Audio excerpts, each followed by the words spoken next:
Boa tarde, irmãos. Vamos então continuar, né? Nós falamos aí no outro vídeo com relação ao capítulo 11, certo? De Atos. Nós vamos agora para a revista propriamente dita. Se você está em casa, pegue sua revistinha na lição de número 10. John Stott, em seu comentário, diz que Atos 11 e 12, texto básico da nossa lição, consiste em uma transição entre a conversão do primeiro gentio, por intermédio de Pedro, que seria no caso Cornélio, e a evangelização sistemática dos gentios por intermédio do nosso querido Paulo, que começa lá em Antioquia. Temos o relato de que a igreja se desenvolve então para o norte. E em Atos 12, do 1 ao 24, nós vemos sobre a perseguição de Herodes Agripa I em Jerusalém. A igreja tem familiaridade histórica com os dois termos que abordaremos nesta lição. Então ele vai abordar, primeiro, expansão, a igreja em Antioquia, muito interessante, eu já falei sobre isso. No versículo 19, Lucas faz uma retrospectiva resumindo os acontecimentos registrados lá em Atos capítulo 8, versículo 1, trazendo tudo novamente, uma retrospectiva. Os crentes que foram dispersos, eles alcançaram a Fenícia, que é o moderno Líbano, Chipre, uma ilha da terra de Barnabé, e Antioquia, a capital da província romana da Síria. E a terceira maior cidade do império seria em Antioquia, certo? Depois, logicamente, de Roma e de Alexandria. E a população era de estimadamente 500 mil. A maioria dos divulgadores do evangelho pregava apenas para os judeus. Mas em Antioquia foi muito diferente. Entre os dispersos havia alguns que eram de Chipre e também de Cirene, e pregavam também aos gregos. A mão do Senhor estava com eles, então muitos se converteram. Segundo ponto, a missão grega é ratificada por Barnabé. Barnabé, então, indo confirmar Antioquia, vai chamar Saulo. Em Jerusalém, os apóstolos ouviram que Samaria recebera a palavra de Deus e lá enviaram Pedro e João. Também já falei sobre isso. Desta feita, a mesma boa notícia veio de Antioquia. E a igreja enviou então Barnabé para verificar se tudo estava em ordem e ajudar a nutrir aquela jovem igreja multirracial. A escolha de Barnabé não poderia ser melhor. Suas qualidades levaram Marshall, certo? É um livro muito bom, fala sobre o comentário de Atos. E ele diz que ali é o único homem em quem Lucas descreve como sendo bom em Atos. E quanto aos dons espirituais, estava em pé de igualdade com Estevão. A igreja de hoje, como a igreja de Atos, precisa de muitos Barnabés, que se alegram ao ver a graça de Deus, que exortam os convertidos e permanecem firmes no Senhor. Que sejam bons, cheios do Espírito Santo e de fé. Pelo fato de Barnabé ser quem Lucas descreve, é que muita gente se uniu ao Senhor. Então, terceiro ponto, a missão grega é consolidada por Saulo. Barnabé, mostrando humildade, buscou Saulo, reconhecendo a necessidade de ajuda na evangelização e no ensino. A grandeza de um líder pode ser percebida em sua capacidade de dividir tarefas, que o autor ressalta algo muito importante. Ele diz que Barnabé teve uma capacidade, uma visão de dividir sua tarefa com Saulo, e isso foi muito bom, muito proveitoso para o evangelho. Ele diz que isso também deve ser aplicado a nós hoje.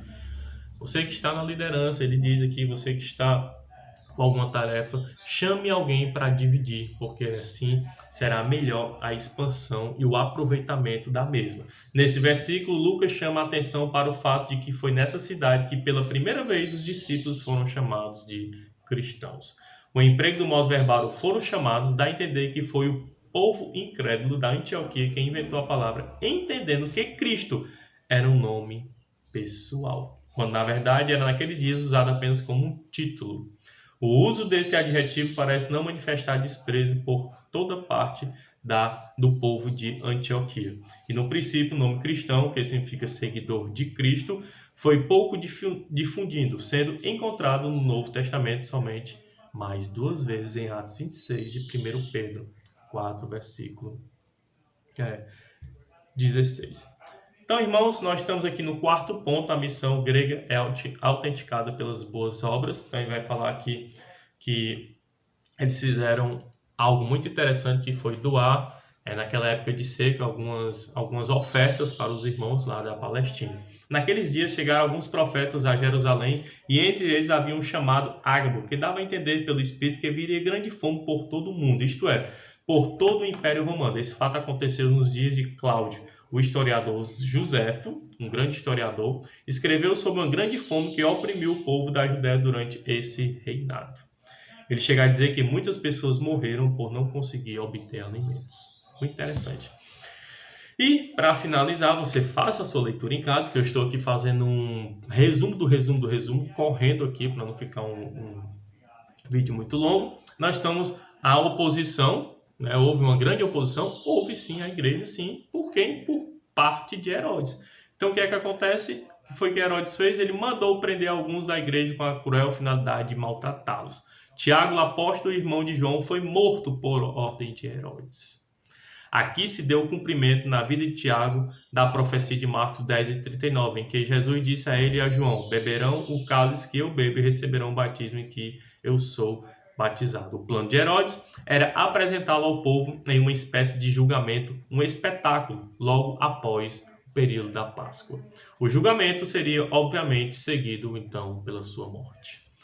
Temos aqui um martírio já aqui, né, de Tiago. A derrota de Herodes, livramento de Pedro. Muito bom também esse ponto, não vai dar tempo nós lermos. E aí, o final da revista, o autor da revista, ele conclui com a morte de Herodes, certo? Ele morreu comido de vermes por não ter tido, adorado a Deus ou ter dado glórias a Deus. Então, Herodes é comido por um verme. Conclusão.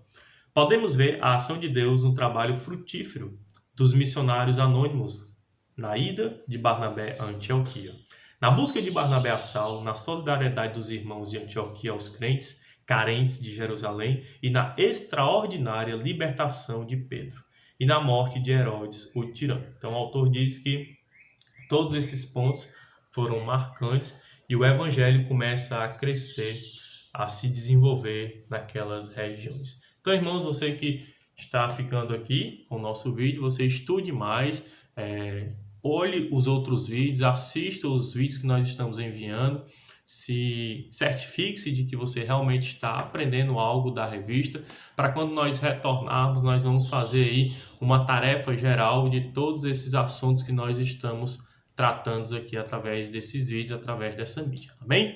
Glórias a Deus e fiquem com o nosso Senhor Jesus Cristo. Amém.